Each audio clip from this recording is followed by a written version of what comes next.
think in one way or another, most people that are in the games industry have felt deeply othered at one point or another. We all, I think, have this sort of innate quality in that we want people to feel like they belong when they come into a space. And I think there is a very acute sense of that whenever you walk into a room in games. And as a result, there are a lot of really amazing human beings that are willing to like bring you into a fold, carte blanche. Like they'll just say, hey, how you doing? You're here, join us. You are now a part of this community. And I've absolutely fallen in love with it. Welcome to Tabletop Talk, the podcast where I delve into the minds of tabletop gaming creatives. Join me as I uncover their creative process and inspirations. You are in the right place if you enjoy listening to thoughtful interviews with creative people.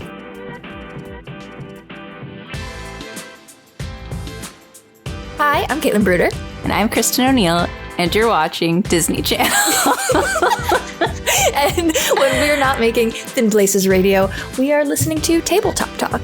See you there. Bye. Okay, well, perfect. Nailed it. Got it one. Howdy friends, Craig here. My guest today is Asher McClennahan.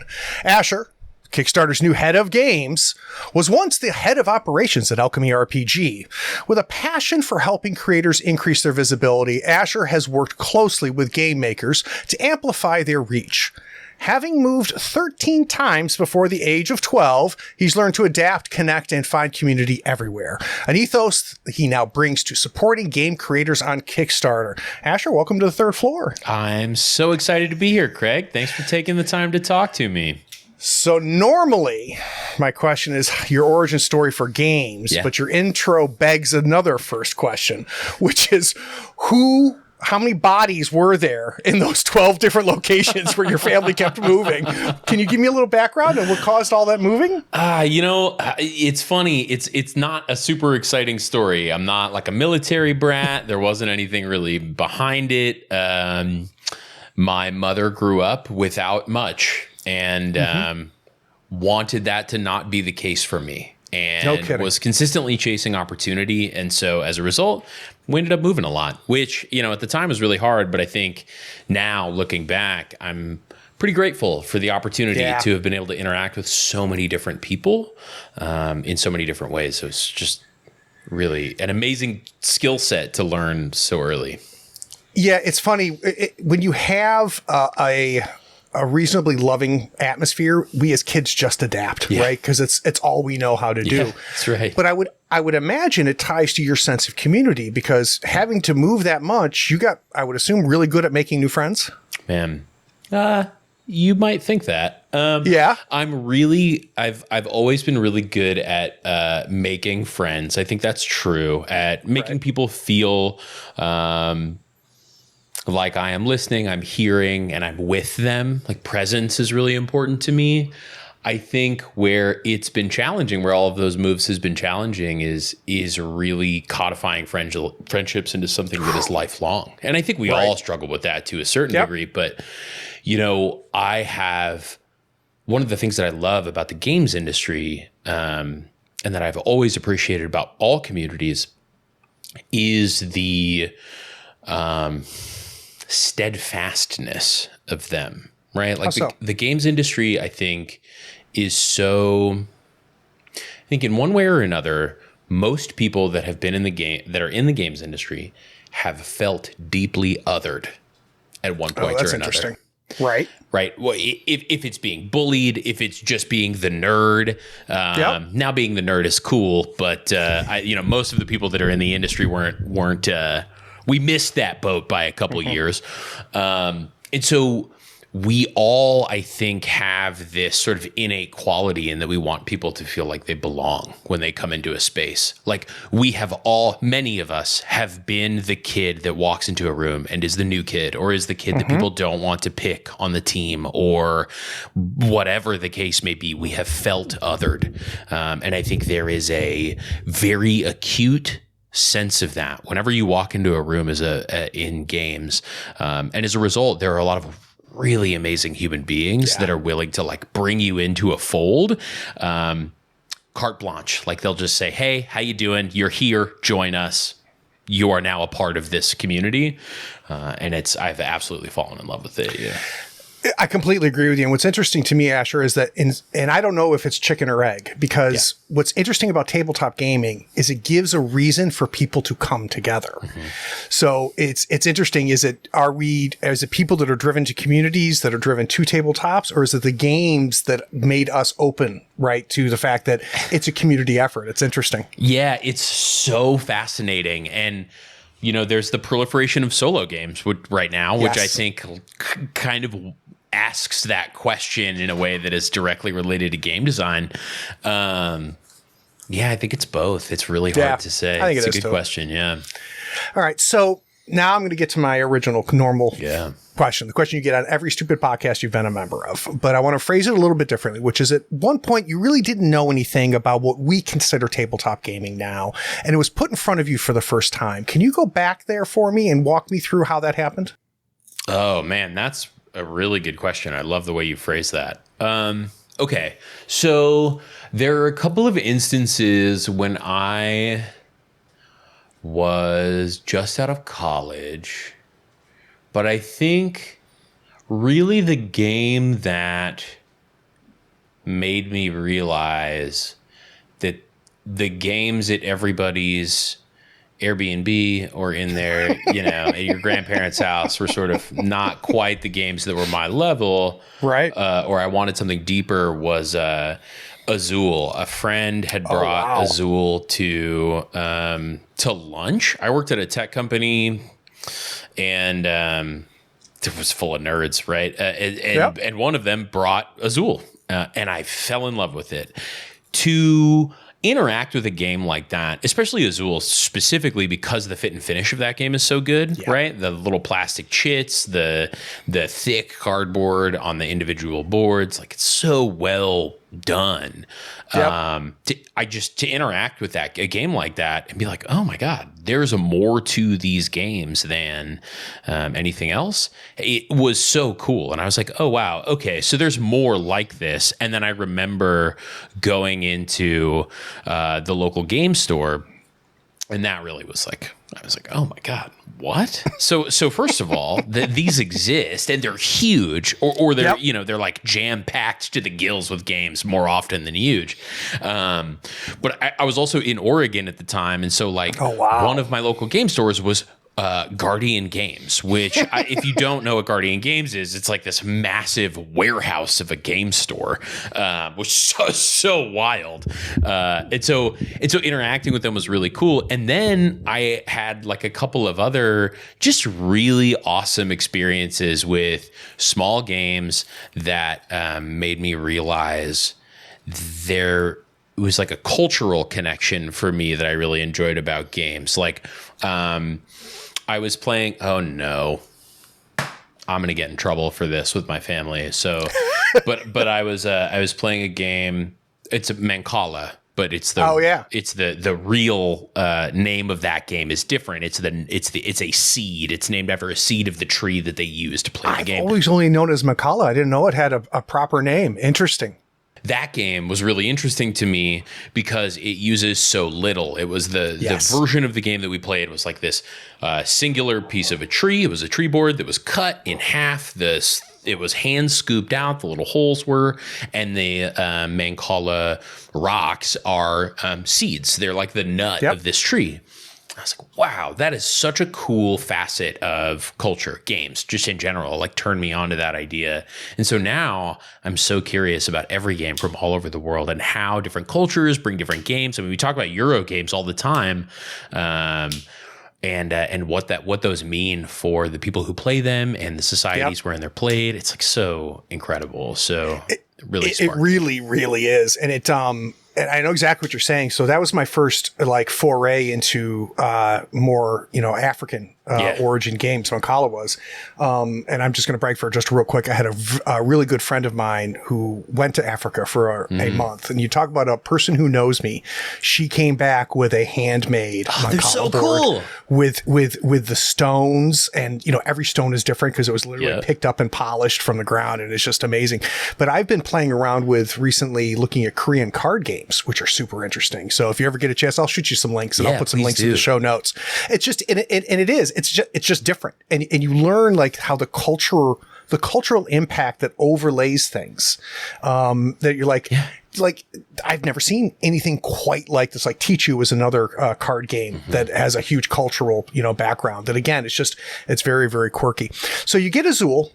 Yeah. You walk into a warehouse of a game store for the first time. When we look at kind of the path and the major signposts along the way, Azul is where we start. Yeah. As I continue through your journey, what are some other major moments for you as a gamer? Man.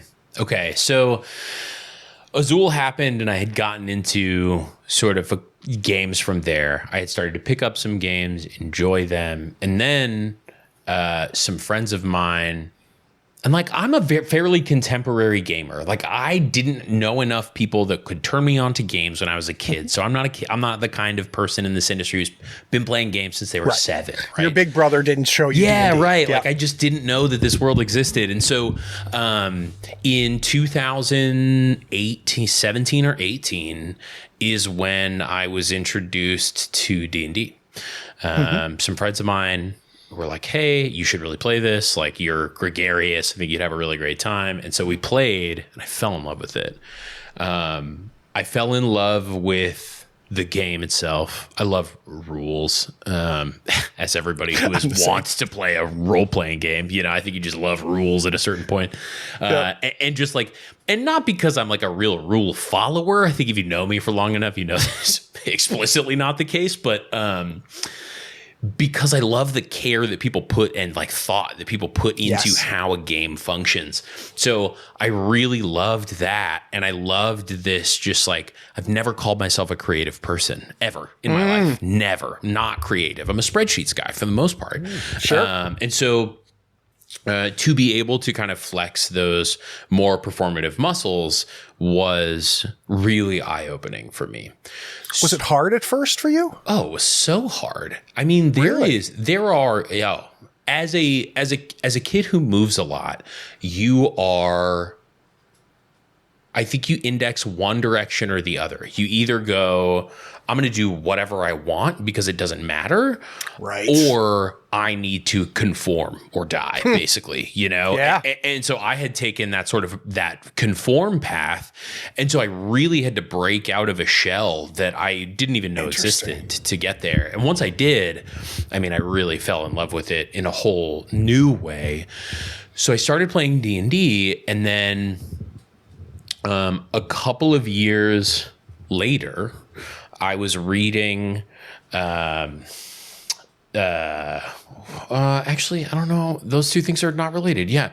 A couple of years later, I was running operations for a tech company. A tech company who made cameras for adventure experiences. Really, like a GoPro type. Yeah. There's some articles. It was supposed to be like a GoPro killer, but what we found out was it's really hard to do that. And so what the company was we made these cameras, and then we made these servers, and we'd use machine learning to detect when somebody was like happy or sad or scared or having a good time on like a skydive or an exotic car driving experience or something like that. And we would automatically edit the videos and email them to people. Yeah, it was fucking wild. Super cool technology. But so technically that was machine learning. So it was like a precursor to AI. So I've known that AI has kind of sucked for a long time. I feel like I'm a hipster of the AI sucks train. You like handcrafted. But so I was doing that. I was running the operations there. So I had a team, and I was really into like process efficiency, and I was working with, I was talking to our investors all the time and whatever. So my friends that taught me how to play D&D said, hey, we're working on this thing. we're working on this way to play D&D online. The concept of a virtual tabletop, even though Roll20 had been out for a long time, was foreign to me. I had no idea what it was. Sure. And they were like, hey, will you do this with us? And we'd been playing regularly, and I was like, yeah, absolutely. Do you guys want to make this a whole company? It should be a whole company. This is really cool. And so they are the founders. They like to credit me with that title. I don't think I deserve it. Sure. But we started Alchemy RPG. And so that was a virtual tabletop. We started that. They had already been working on it for years at this point. Well, let's pause for just a quick second, Asher, because this is super interesting to me. Yeah. So, everybody listening who listens to my past podcast is in the industry enough to know that is very familiar with Alchemy, because Alchemy made a huge splash. Like, you want to talk about something that came from nowhere and then suddenly was everywhere. Yeah. That's the one thing I give Alchemy a ton of credit for. But for somebody like you, somewhat naive, right? Yeah. And you'd say, okay, I'm going to quit my current job that pays me, and I'm going to do this, which hopefully will pay me, but you don't really know at that point. Something as established as Roll20 is already out there. What is that decision-making process for you, right? So when this was presented to you, it's exciting. It's part of gaming, which has been a new hobby for you, but it's also taking a pretty big chance personally, right? Can you walk me through what that decision-making process was, or was it literally, shit, let's do it? Yeah, I mean, I'd love to tell you that it was super well thought out, but I really believed in the guys who were building it. So it was them more than anything. Yeah, and I mean, I think I've learned that now. When I was at Revel, I really started to kind of understand about myself, and then especially when I went to Alchemy, I think that the thing that I thrive in, the environment that I thrive in, is one wherein I can help somebody who has vision, who really is excited about a thing, bring that thing to life in one way or another. That is sort of ever since I was operations at this Revel company, because it was such a visionary product. It was like nobody was doing automatic editing. Like, it was weird, but I could get behind that. And the team behind it was brilliant. They were so cool. And then so Alchemy was like the same way, but it was my friends and it was games. And so it was like, well, I mean, I have to try to make this thing happen. And so we jumped in, we did it. And it has been an incredible journey for sure. Yeah, it's a very neat product, by the way. Very neat product. So you're there. You start enabling these friends that have this great vision that you're signed up for. Yeah. Can you give me an idea? Was it gradual, or were there moments where you were like, I think this is going to survive. I think this is going to hit the market. I think we've got something here. Do you remember if that ever happened, or was that always present? Oh, I'm the negative guy in every room. Tell me. I think I'm the sort of why negative person. Why would we do that? Because I think it's a really important voice to have in every room. And I think when you're talking to creative visionaries, creative people in general, they tend to be lean optimistic. And so my perspective is that it's important to have somebody that's really kind of forcing them to consider the ramifications of the decisions that they make. And so I was the one who was running like our financial projections and being like, how are we going to do this? Like, how are we going to monetize this? And what are we going to sell? And how does this thing become a business? And so the whole time in my mind, I was just like, okay, I understand from working invested in software that software is really hard to build. It takes longer than you want, and it takes more people than you want, and everybody's going to hate it for a really long time. And like that's sort of the perspective that I took going into this. And so that's always been where I'm at. Like every day is a blessing that I'm able to work in the games industry and try to make a sort of a dream come true. And, it very quickly became mine too. Every day that I was able to do that was just like so I bathed in privilege to be able to do that every day. So, I always felt like I was lucky and that we were right on the precipice of failure always. And I think like a lot of people in the games industry, that's sort of the perspective that they hold. Very much so. So I don't think I was alone in that. But yeah, I mean, I definitely leaned a little bit more towards like, we're just going to do this. And we're going to try to make it as best we can and like make a product that resonates with people. And we got lucky in a lot of ways. We did exactly that. So I'm super proud of it. Yeah, and for a lot of reasons, I think one of the things that was very interesting was obviously it was a very visual, really leaned into the visual, which I think was very strong, and immediately created a brand for it. So credit to whoever's responsible for saying this is how we're going to be. Yeah, that's Chris Eddy. He's the CEO founder. Incredible. Yeah. He did that. I want to go into the room a few times with you though. So you're in this room. You're the oh shit, Asher's saying we can't do this voice, right? Do you remember a particular time where you were overrode and were wrong? So maybe a situation where you said, hey, Chris, I'm really concerned about this. I think this is a terrible direction, a terrible idea. You got overridden and they ended up being right. Do you remember a moment like that? Yeah. Yeah. And like, to be totally real, I think it's important to have the Y negative in the room. Yes. And it's important to override them whenever you feel necessary. And I understand that about myself. So every time I walk into a conversation like that, then and now, I sort of open up with, you are the visionary. I stand behind you. Like, I support whatever decision that we make, but I think for reasons X, Y, and Z, I'm uncomfortable. And if we can have a real conversation and at the end of it, you say, we're going to do this anyway, I'm here for it 1,000%. So like, what's a good example? God, I mean, this happens all the time and it still does today. And I love that about it. Like, I'm not, none of it's negative. I would say, let's see. I think we were talking about, I remember when we were trying to figure out like what our product roadmap was for the first, this is like real early on. We had no users. We were sprinting for PAX East 2021, I think. And, we were trying to get to a place where we could go into early access and start like getting users in a meaningful way. And I was like, we need Fog of War, man. This is a virtual tabletop and you have to have a way to have a map. Yep. We didn't even have maps. And I was like, we not only do we need maps, we have to have Fog of War for release. 100%. And they were just like, no, we're not going to do that.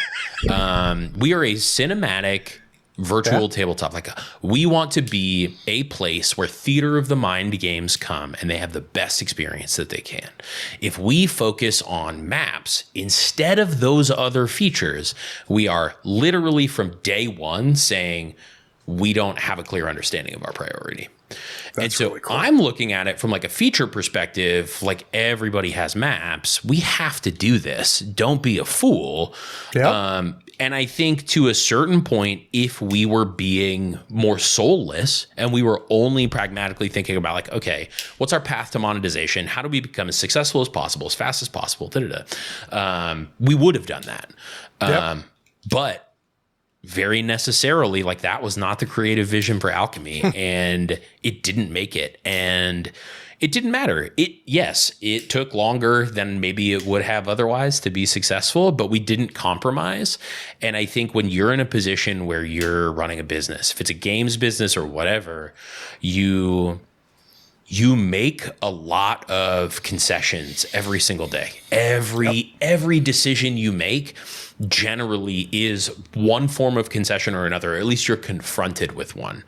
And it's really easy to get into a death by 1,000 cuts situation where you just like strip away everything that made your company yours, and you just become sort of just like everybody else. And so that's definitely an instance wherein like that was the right call.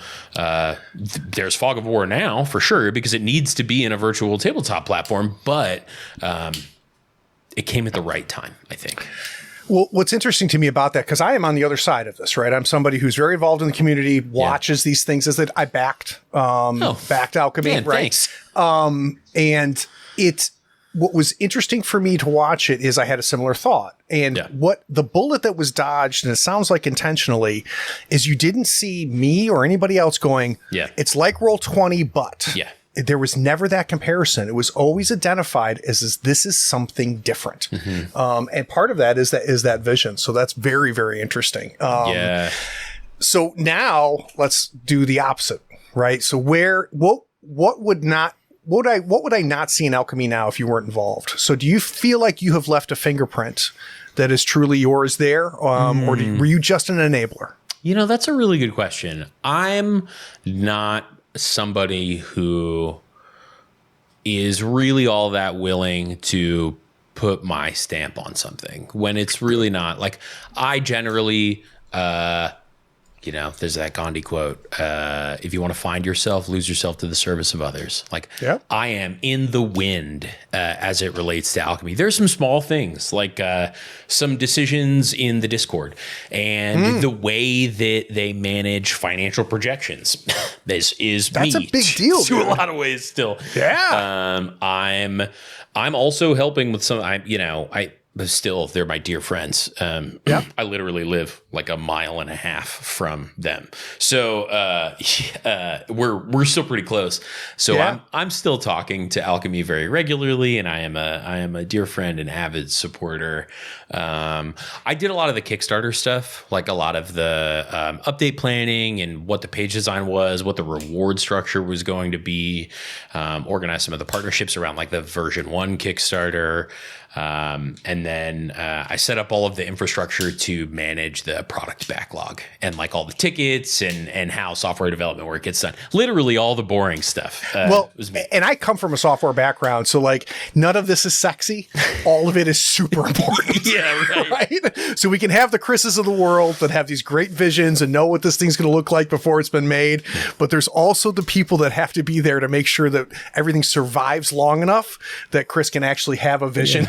Come to reality. So I do appreciate that. Yep. And I think what they have given me credit for, Chris has, I guess, is kindness, likedness in the community. You know, I really tried when I was working with creators to make sure that they understood, even if we were busy and we couldn't support them in the ways that were meaningful, that they felt like we sort of understood and saw them. And I think that's something that I try to That's a big deal now. Yeah, that's a big deal. Yeah. So guys, the Insider Insight series allows me to sit down with designers, developers, artists, writers, and creators and learn how they approach their work. I try to understand their process, inspiration, and the methods for crafting their creations. We've brought up Kickstarter, and that's going to be the bulk of the next segment. We'll be right back.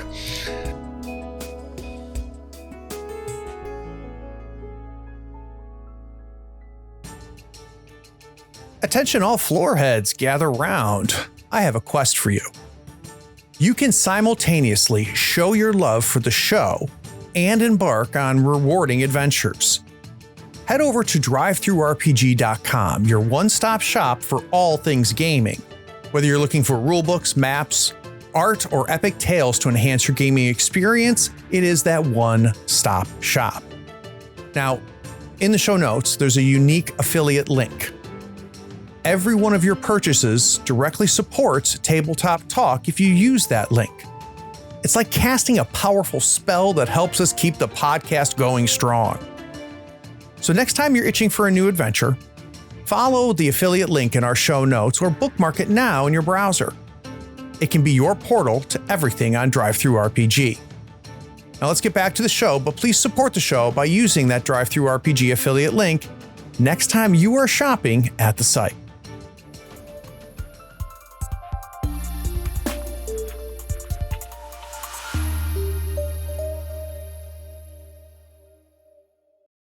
So you're at Alchemy, and it's interesting because obviously you had a great exposure to Kickstarter, being kind of one of the big architects of that process.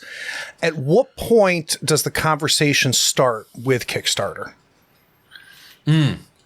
Yeah. So we had at Alchemy, Alchemy had gotten to a point wherein the work that I was doing was, I think, diminishing return for the money I needed, right? Interesting. So I was the one who was looking at all of our financial projections. I was like, hey, I shouldn't be here anymore. We should get more software engineers.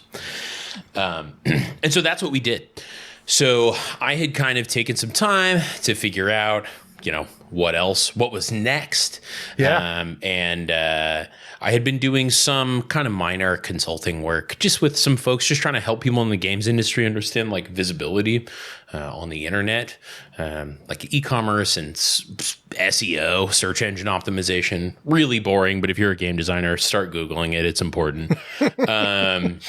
And I went to PAX Unplugged just to hang out last year. The Alchemy guys were like, hey, will you work the booth for us this year? And I was like, yeah, sure. No problem. I'll do it. Would love to. That was my birthday weekend. So got to see a bunch of creators that I hadn't seen in a while. It was a great time. So I went out and I was there and everybody was talking about it. Like, oh, there's the head of games role is open again. And I was kind of like, oh, that's interesting. So I thought about it for a while, and then a previous head of games referred me to the role. And no so, kidding. Yeah, my head of games when I was running Kickstarters. So that happened, and I interviewed in the process, and it was an intense process on both sides. Like I had a lot of questions. It wasn't totally clear that it was something that I really, really wanted until I was pretty well into the interview process. So that's interesting.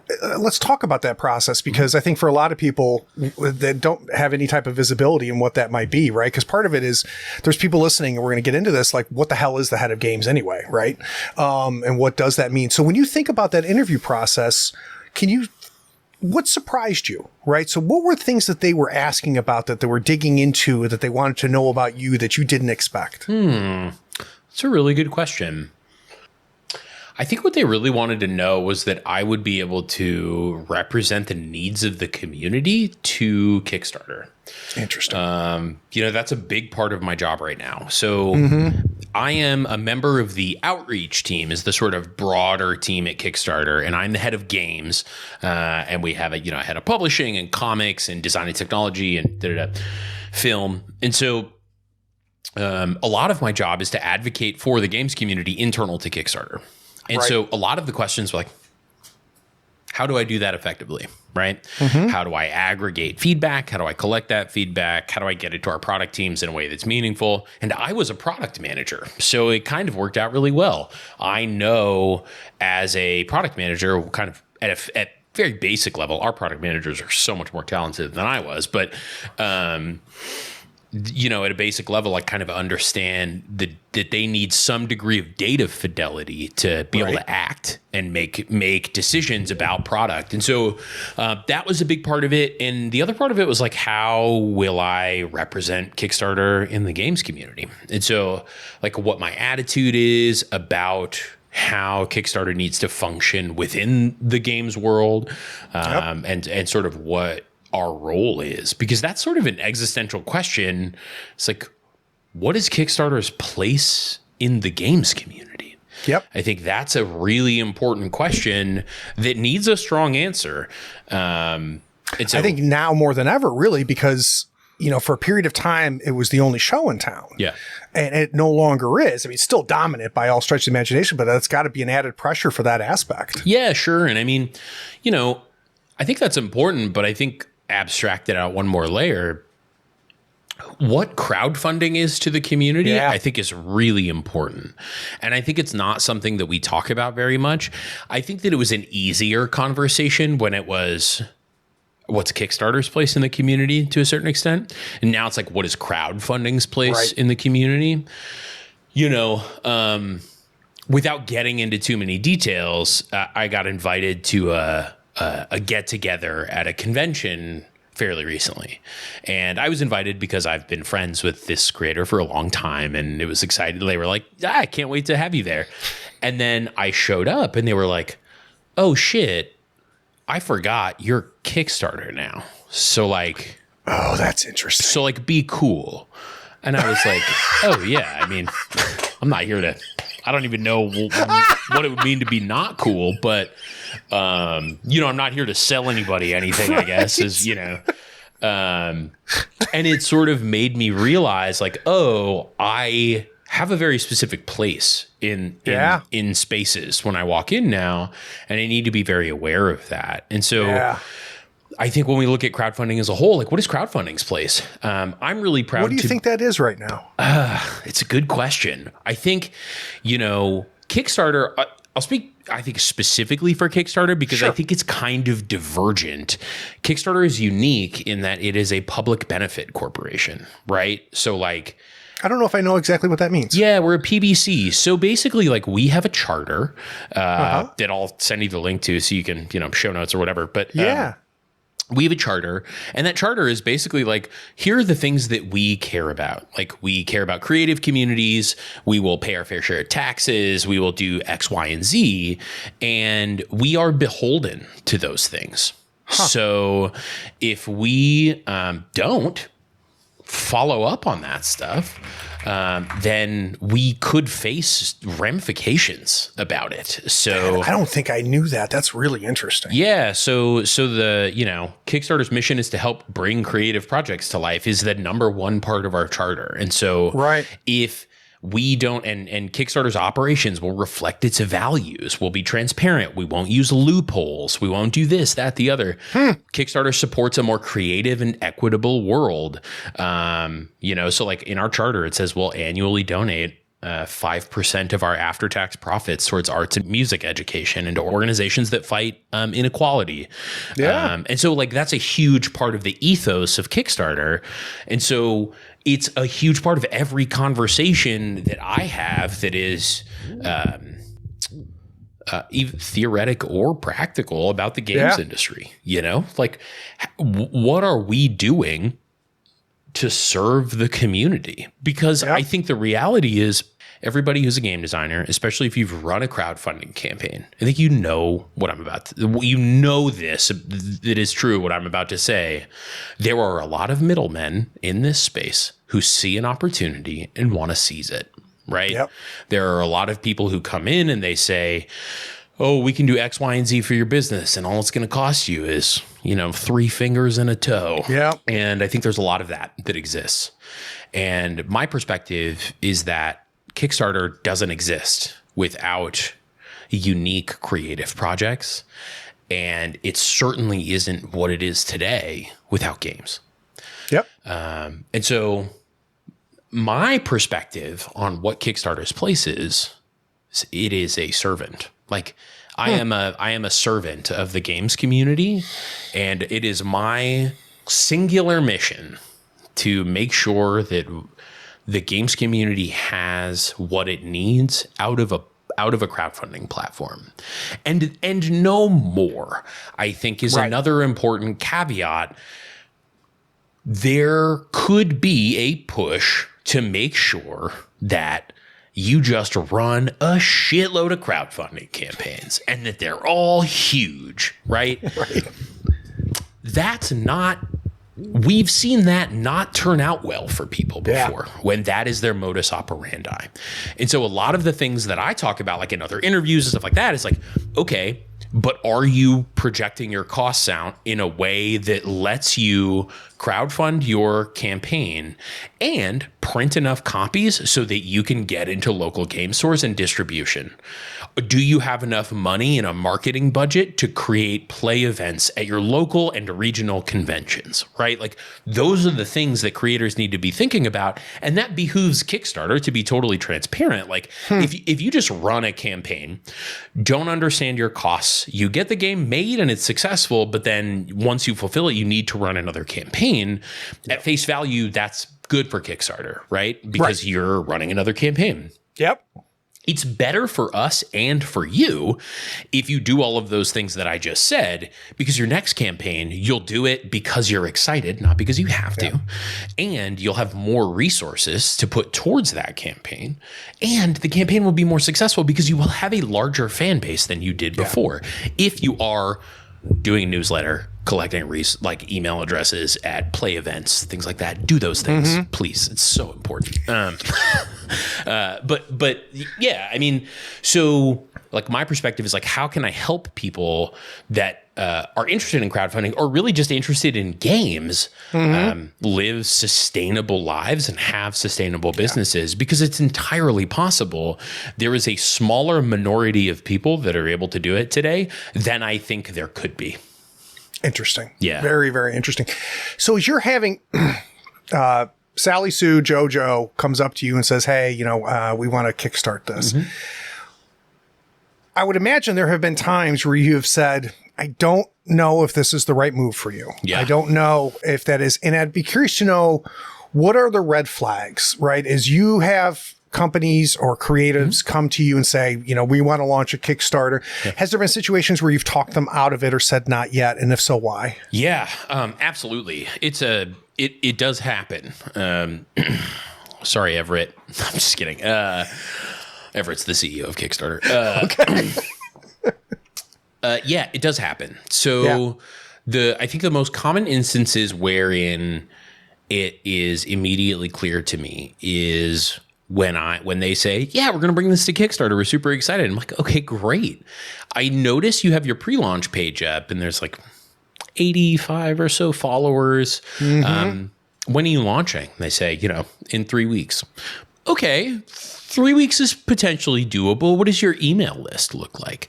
Yeah. Oh, it's 9 people and they're all related to me. Yeah.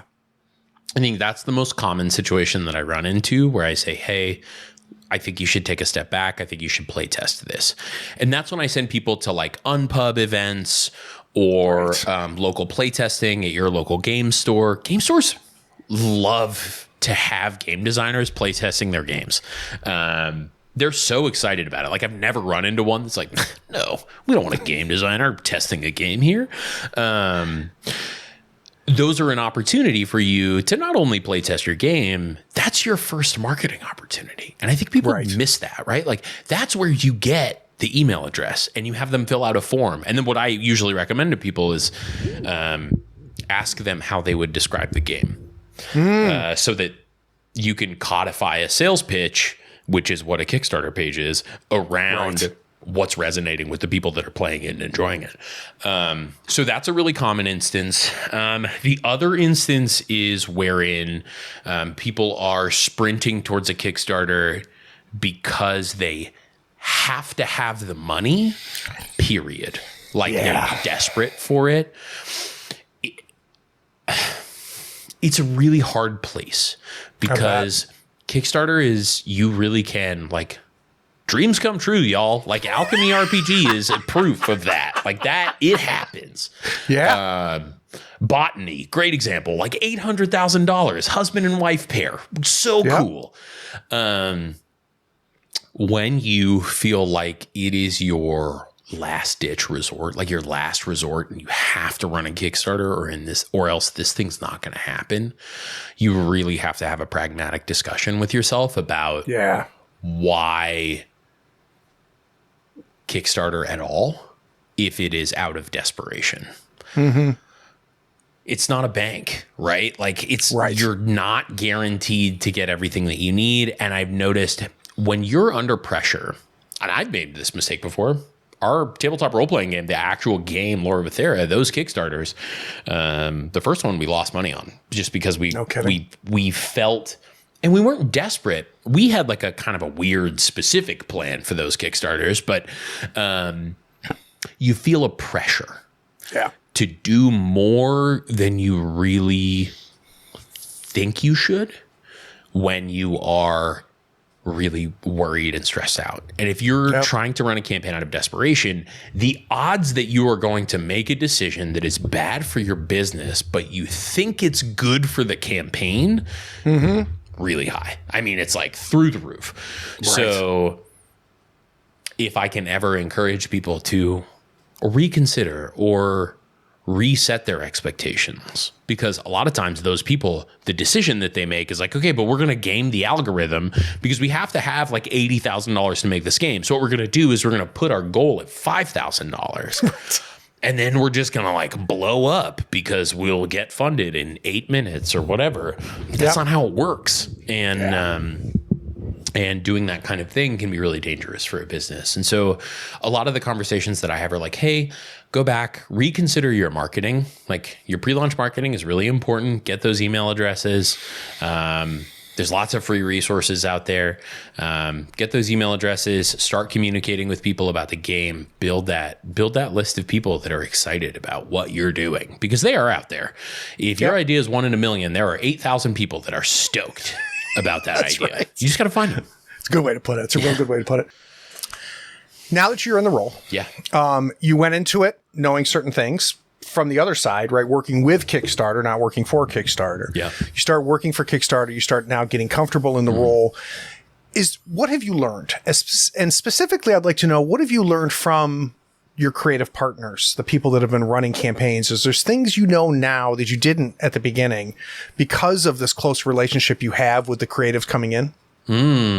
That's a really good question. Like from creators on the platform. Yeah. Like what have you learned from them? So it sounds, and the reason I ask that is, Asher, you're giving some incredible advice, right, to creatives that come to you that want to crowdfund, and with an extensive experience as someone who's run crowdfunding, who is now head of games. But I would imagine you're also learning from them in this process as well. So I'm curious to know what have some creatives brought to the table that you're like, wow, I did not think of it this way, and now I'm going to take that and use it and advise others. Yeah, there's a couple of things that I think are really interesting, and it's less that people have outright taught me and more that they've exposed me to it just through the action and the opportunity that I have to look at so many campaigns every single day. Because, even if you're just browsing Kickstarter, there are literally 731 projects live on Kickstarter in games alone now. Amazing. 502 of them are tabletop at the time of this recording. It's wild. So there's a lot that you just kind of miss or don't realize. And so like one of the things that I think is amazing that happens is that there are a cadre of human beings that most people never see on the platform. They run a ton of campaigns. They run like a campaign a month, and they make like a decent amount of money, and it's their whole living. It's just like running these little campaigns. They're never hitting the front page or whatever. They're never getting a feature on IGN or, Rascal or whatever. But they are making very comfortable livings, like doing this thing that's really amazing, and they're super happy with it, and they're flying under the radar. I think that's really cool. Like I was just talking to Phil Reed. Phil Reed is a creator. He just ran a campaign recently for the world's first drinkable RPG. It's called Dungeon Slimes, and it's like a can. It's like an energy drink, but everything that's on it is an RPG. Amazing. It's just so cool and like so kooky and just wacky. Yeah. Did it do $150,000? No, not at all. But Phil's able to make games like that every month, and it's really cool. So that's one thing for sure that I've learned is like you can just like run a bunch of really small campaigns and it be super successful. Like you can have a great life. You don't have to have $1 million Kickstarter, right? Because when I was in that space, when I was running Kickstarters, I was like, how do we make $1 million Kickstarter? Not how do we make a dozen much smaller Kickstarters. Right. Yeah. How do we do 100,000 10 times? Right. Yeah. Right. Yeah. No, that's interesting. And I would imagine for those yeomen that are doing that type of a model of a lot of little crowdfunds, reputation has got to be key, right? Like if you burn, then you're done. Right. Yeah. Yeah, you're not looking at crazy amounts of backers. You're not really advertising. So it's all about your community and how you engage them. And so engaging them, being transparent, and just delivering on what you say you're going to is key.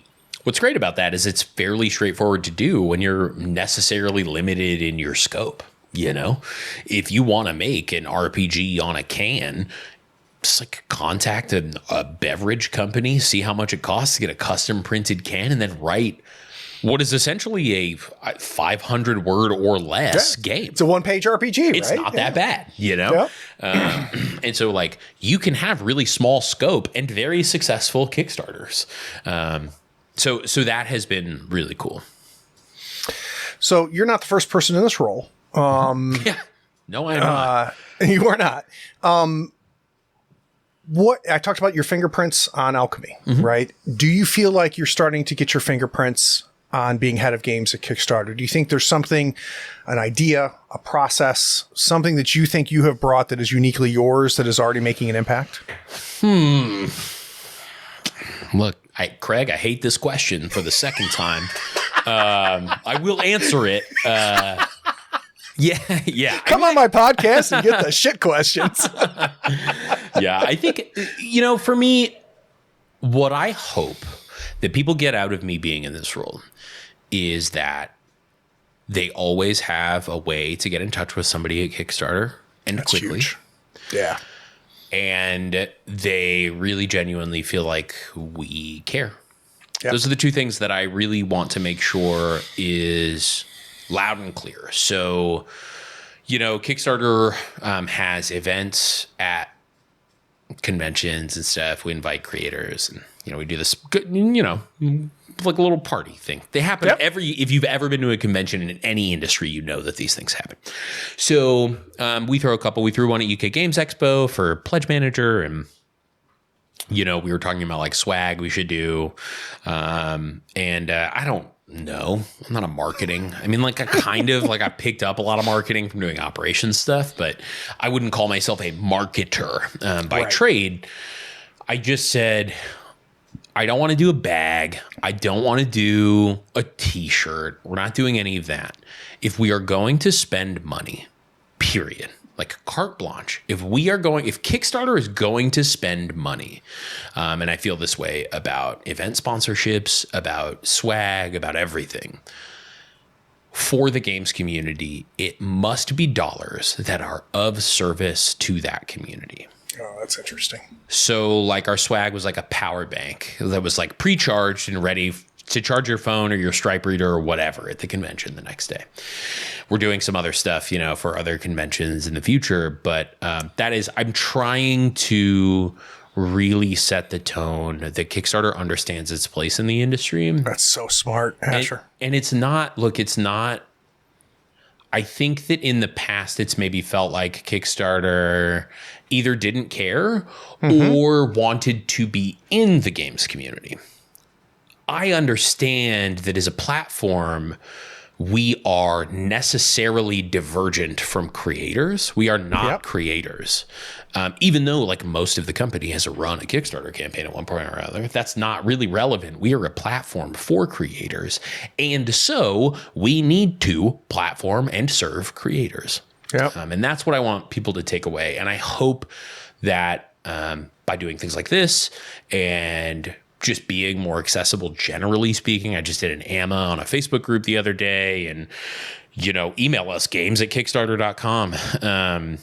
I'm hopeful that we can help people understand that the only reason Kickstarter is here is because of creators. So it is almost an imperative that we have to help those people.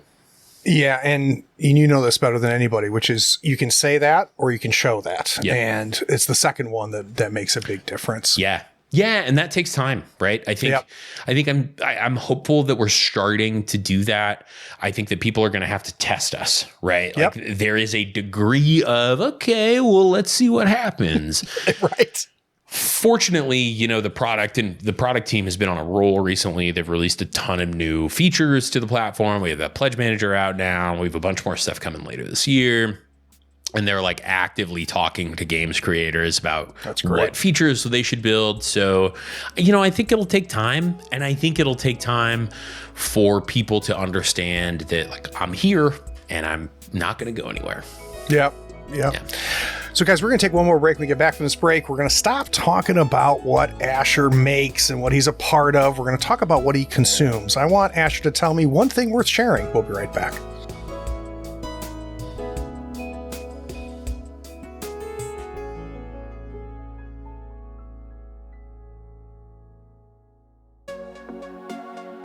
Are you enjoying our long-form interviews with creatives on this podcast? Maybe you're craving deeper discussions about our guests or some of the RPG plays on our Twitch and YouTube channel. Well, I've got an opportunity for you. You see, Third Floor Wars now has a Patreon-only Discord server. You can join a vibrant community of like-minded enthusiasts diving deep into every episode of our RPG plays and podcast. Connect with fans, engage in spirited discussions, and unlock the behind-the-scenes insights.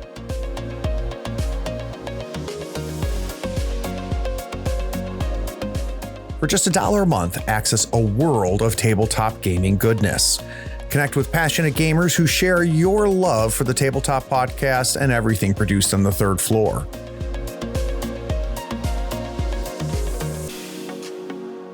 As a Patreon supporter, you also enjoy ad-free episodes of this podcast. You can immerse yourselves in captivating stories and fascinating interviews without interruptions, taking your listening experience to a whole new level. By joining the Third Floor Wars Patreon community, you not only gain exclusive access to the Patreon-only Discord server, but you also support the growth of my podcast and channels.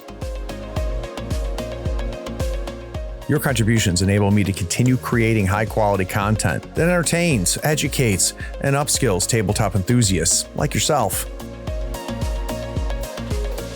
Maybe don't wait. Join the Third Floor Wars Patreon today and unlock a world of camaraderie, discussions, and knowledge.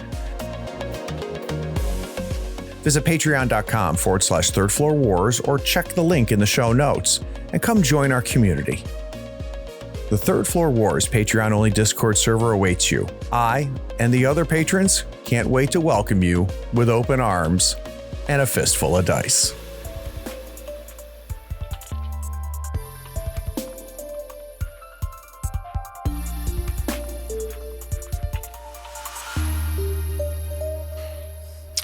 So Asher, one of the things that I find so interesting is people come on my show. We talk about things that they're a part of, but at the same time, it's also interesting to find out what they dig, right? So for right now, for you, whether it be a game, a TV show, whatever it might be, what is something that is really worth sharing for you right now? There is a book that came out a couple years ago by an author named Rick Rubin, who, if you're a music nerd, you will recognize that name. It is the same guy. He wrote an amazing book called The Creative Act. The Creative Act has completely flipped my paradigm. Oh, God. So it is... I think it's useful for everybody. Why it was valuable for me, I think, is different than why it will be valuable for your audience of people who probably fancy themselves creatives. The Creative Act is all about how we are participating in the creative act of life, of living. The universe is one giant creative act, and every decision that we make is an act of creativity. I've always told myself, and I think I said earlier this show, I don't consider myself a creative, or I didn't. I'm a spreadsheets guy. Right. I realize now that that just is my creative act. Like thinking about how somebody who makes, jewelry out of dice could turn that into a successful business that they can be excited about for many years to come is exciting to me. And that is creative to think about that and to consider paths forward there. And so that book really illustrates that and sort of talks about, like, it opens up by telling you that, like, the route you pick through traffic is creativity. And then the whole book is about, like, understanding, witnessing, and then harnessing sort of creativity in your everyday life. I'm going to have to read that because I am fascinated by him and have been for a very long time. And what's fascinating about him is not only do you not realize how many things he is responsible for, like where his name is everywhere and seminal work that has changed music. Right. It's unbelievable. But then you listen to him in interviews and they're like, so what do you do? And he's like, nothing really. I'm just kind of there. Yeah. And it's interesting as he starts to peel that onion back to you realize what being there means. So I to hear that he's got that book sounds fascinating. There's a documentary. This is not my one thing. I'm reserving my one cool thing. There's a documentary about a band that I'm a huge fan of, the North Carolina band actually, called the Avid Brothers. Oh my God, I love the Avid Brothers. My favorite band right now. Oh, they're incredible, right? Incredible. And did you see the documentary they did? No. It's like 2 albums back. It's when Rick Rubin's produced the album. And what's great about it is you see what he does live as it's happening. So you're seeing the songs that made the album being created, right? As they riff and they try different things and they're working together, working through things. And you just see him in the room. And you just see the moments where he says a little thing, or he gives a little bit of a word of encouragement, and it's goddamn magic. Yeah. And then suddenly you realize like how he made Johnny Cash a huge superstar at the very days within his death, right? Yep. Like how Rick Rubin just comes in and does this. So that dude totally turned me on with that book recommendation. And I love him too, because I think his creative act is also not something that people would consider creative, right? No. Like a lot of what he does, like he calls himself a reductivist, right? It's like he says, yeah. So when he goes in, he did an interview a while ago, but he was talking about how when he listens to music, like a lot of things that he does, the early hip hop albums that he did, he said like a lot of it was stripping away all of the excess kind of shit that was in those albums so that it really gets down to the core of what it is. I didn't even realize that Rick Rubin had done one of the Avett Brothers albums, but I'm fairly confident that I know which one it is because of how stripped down it is. You will not be surprised. So and guys, I apologize. I can't think of the name of the documentary, but I'll shoot it to you, obviously, Asher, and I'll put it in the show notes. It's called May It Last. May It Last. Thank you. Look at you. How good are you? You're a better host than I am. It's worth it. And last time I looked, you couldn't stream it, so it's worth renting to watch, especially if you're a Rubin fan. And for you, it's a no-brainer because you're also an Avett Brothers fan. Yeah. There's moments in that documentary that, and it reinforces why I love that band, that I actually got emotional watching them create. And you just realize how those two people really love what they do. And it's also interesting because it's right in the middle of the younger brother going through a divorce, which you hear on the album, and you realize how tied to where they are and how they live as a family outside of Charlotte, North Carolina. It is, if you're a creative person, if you like music, even if you don't like the Avett Brothers, it's working. And especially if you're a Rick Rubin's fan. So I'm going to keep mine really short. One worth sharing is there's a podcast called Ain't Slayed Nobody, which is a very popular podcast. And they recently have been doing an actual play of Graham Walmsley's Cosmic Dark, which is a game that's built off of his Cthulhu Dark concepts, and which, of course, the offshoots of that are Trophy Dark and things like that. Graham's been on the show. He's one of the good guys in this industry, just a good human being. The reason I'm recommending it to everybody is if you are a GM, listen to this actual play, because Graham is a very unique style of running games. You will not run games the way he does, nor should you. I don't think anybody can do it the way he does it, but you will pick up some things as you listen to that. So it's Ain't Slayed Nobody. I think it's the most recent season. It's their run of Cosmic Dark. So Asher, there's a ton of things to do on a Monday afternoon, like listen to an Avett Brothers album, but you spent it with me, and I appreciate that. Oh my God. Anytime. This was an absolute pleasure. It was so great to talk to you. And I was totally right. Rick Rubin did the I and Love and You album, which is David. It's like, yeah, of course it was. It's still their best album. Yeah. Oh my God. It's so good. It was a pleasure, Craig. I really appreciate you taking the time. It was a wonderful way to spend a little bit of an afternoon. Good. For those of you listening, guess what? This is the end. You made it. And I appreciate you listening.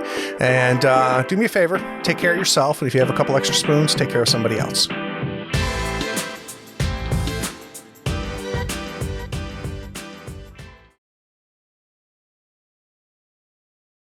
Hey, are you still here?